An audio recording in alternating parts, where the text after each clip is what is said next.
breaking new information coming into the newsroom. We're reaching the next step in being able to sell and buy recreational marijuana here in New York. News 12's Phil Tate joins us now in studio to break down the big move from the Office of Cannabis Management today. Phil.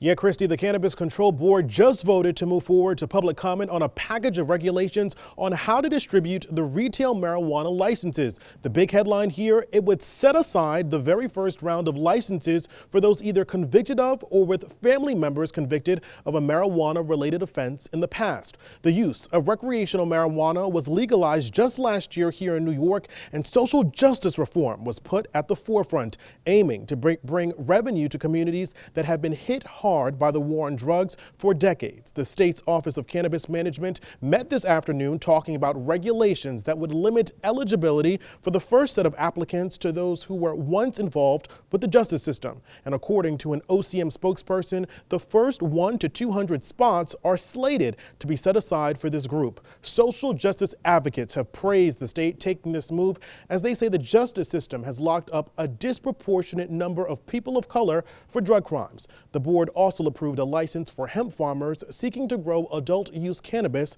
starting this spring.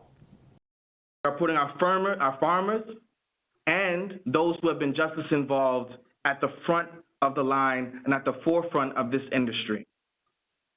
Instead of opening our market with the same existing operators who are dominating the national space, we've instead decided to put those who have been most impacted at the center of what we are building here. Wow, big update here, Phil. And do we know when these licenses will start to be handed out, Phil?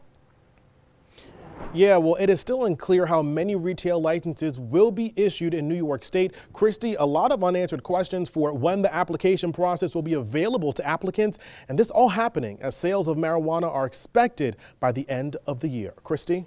Wow, a lot to break down. Phil, thank you for that update.